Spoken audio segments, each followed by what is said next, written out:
Hello. Last video review was all about the top lane and how to play all the different game times like the early game and mid/late game. There's still so much more I would like to talk about that wasn't said in that video, but the video was running long and I would like also to go back to it later so we can talk about the other 4 lanes. Like today's video is all about the mid lane.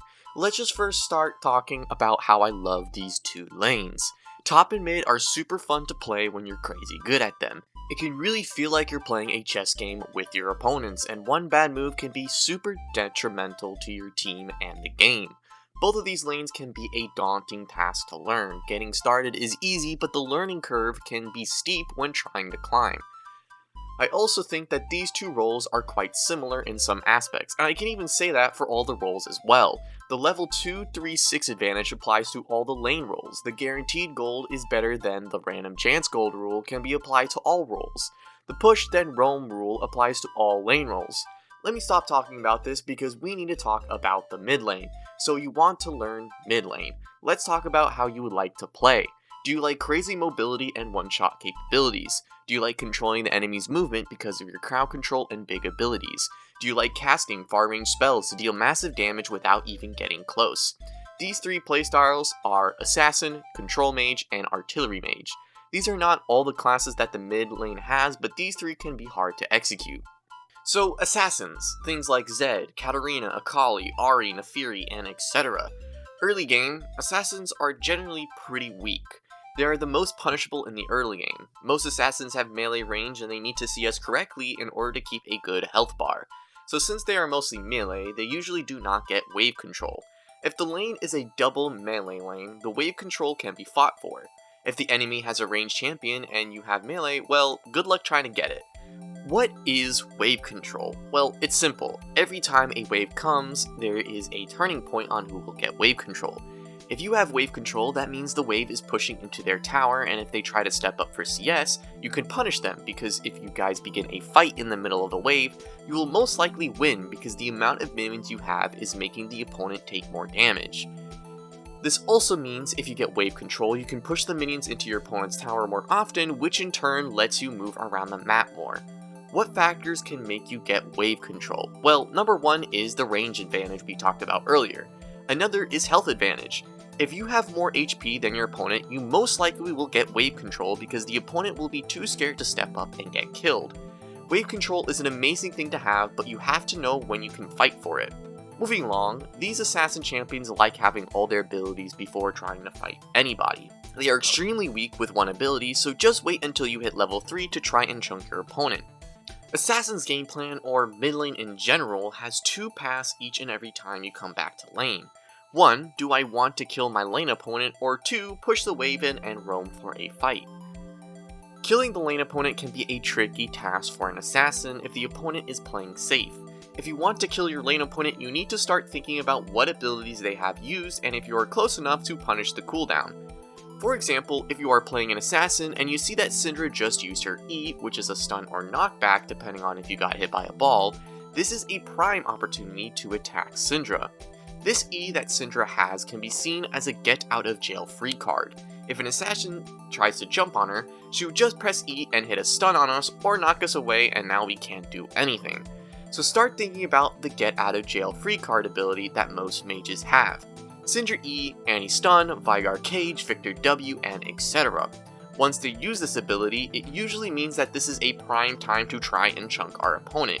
Usually you need to do at most 3 of these plays correctly before killing your opponent or diving them can happen. But this only works on mages. How about other assassins? Well, that can be a tough question. Every assassin is unique and has a different kit they like to fight with, and it's all based off of matchup and skill. Punishing ability cooldowns still can be used, but sometimes one champion can just counter another, even with that ability cooldown. We will talk about matchups in another video. I keep getting distracted. Alright, we don't want to kill our lane opponents, so the second plan is to push and roam. First, which lane do we want to go to? We need to take in consideration the HP of our teammates and opponents, the wave state, the positioning of our jungle and theirs, our own HP, our level compared to theirs, and etc. Yes, that is a lot to keep track of, but let's just make it easier for us and talk about how we can get this information fast. Once we decide you don't want to kill your lane opponent and you want to roam, let's first ask why we want to roam and why it is good that we do. Well, duh, we can be useful while our lane is bouncing back to us. Before that happens, as we push the wave into their tower, look at the bottom right corner of the screen to look at our map and our team HP bars and other stuff.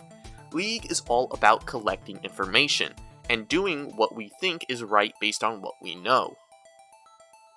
Just by looking at the bottom right corner, we can tell multiple things are happening. We can see that some of the lanes are pushed in and some are not. We can tell where our jungler is on the map, if we have Dragon or Rift Herald spawning, what the HP level mana of our team is, and if they have ult up. Just looking at this for 3 seconds can immediately help improve how you play.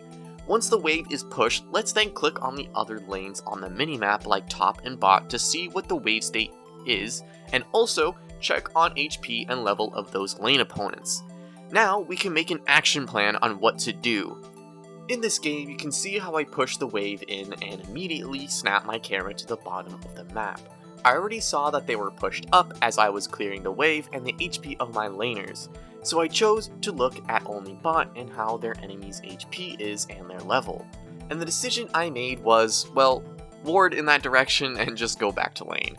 Sometimes roams are not worth it. If you consider that the roam won't work, just don't take your chances. It is way better just to get a small win for warding and then go back into lane and try to roam again after pushing. The reason I didn't roam was also some other considerations that I didn't say, like all of the champion's powers. This also goes back to talking about guaranteed gold and random chance gold.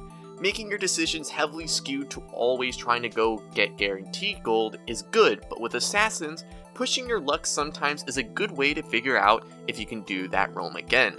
It's a learning experience after all. League is extremely complex, and sometimes limit testing is always a fun thing that can help you change your decisions later. It's all about squeezing out all the potential you have and testing if you should do it again. All the classes do this as well, but assassins are the best at roaming and getting kills. Control mages and artillery mages also think about the two plans of either killing your lane opponent or roaming, but the amount of greed changes for each class. Assassins can be the greediest. If it works out, then they can snowball. If they don't, then they lose a lot of gold. Control mages can be somewhat greedy because their abilities have pretty good CC and it could work out more than assassin. Artillery mages can't really be that greedy. Staying in lane and farming is usually the best bet for most decisions. Because of the lack of mobility, skill shots, and difficult CC to hit, staying in lane is always worth it because you scale anyways, and it's guaranteed you will be strong as long as your CS is good. So to recap early game, every time you come back to lane, make a decision of trying to kill your lane opponent or trying to roam. To kill your lane opponent, you need to abuse their cooldowns and take out their HP. If you roam, think about the outcome. If you like it, take it. If you don't, don't. The biggest and most important part of any roam is to see if you have number advantage. In most cases, number advantage wins. Number advantage means having more people than the enemy. If you do, you might win. If you are equal, it can be a 50-50. If you don't have it, well, you better not take that fight. Obviously, number advantage isn't the only thing to look out for, but it takes the most priority for most decisions. It comes to you starting to test your limits to scale it properly on how big it matters or not. Again, League is a gold mine of information. It just comes down to knowing it all.